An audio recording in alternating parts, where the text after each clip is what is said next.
Good evening. It's a story you saw first right here, contradicting accounts of a trip to Las Vegas that was investigated by the Integrity Commissioner. Rasheed is now the second minister to step down in this land swap controversy, pressuring the Ford government.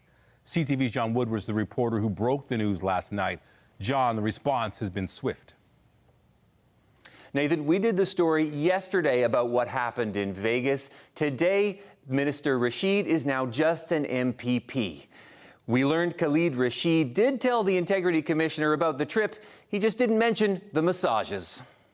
Just takes seconds. And Khalid Rasheed was Ontario's Minister of Public and Business Service Delivery until late Wednesday and an ill-fated trip to Las Vegas. Ontario's Premier Doug Ford said in a statement, Premier Ford and MPP Khalid Rasheed have agreed that Mr. Rasheed would resign from Cabinet and the Ontario PC caucus effective immediately. The news in the wake of a CTV News report about that trip involving Rasheed, former aide to the Premier Amin Massoudi, and developer Shakir Rahmatullah. 3 Wynn Las Vegas hotel employees told CTV News the 3 went for massages at the same time. That's very different from Rasheed's account to Integrity Commissioner J. David Wake that it was a chance meeting in the hotel lobby 2 months before. People are having a hard time getting their story straight.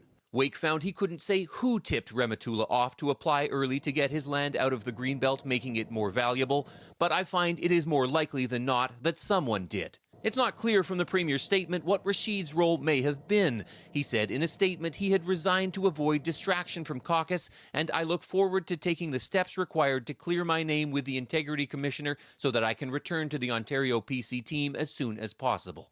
I didn't think this scandal would lead to massages in Las Vegas. Opposition parties say there have been resignations, including that of former Housing Minister Steve Clark, but no answers. This is exactly why we need an independent public inquiry, because there are more questions being raised than answers being given.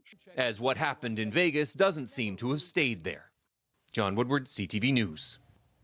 And John, this is the second minister and third resignation tied to this scandal.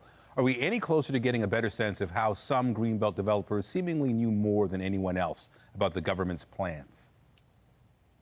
Nathan, we have seen those 2 scathing reports that describe the flawed and biased process that led to the Greenbelt lands being removed. But we don't know exactly how it was taken advantage of. For example, who was the likely tipster? And also, this land remains in the Greenbelt. So it's fair to say this story may yet have many more twists and turns. Reporting live, I'm John Woodward. Michelle, back to you.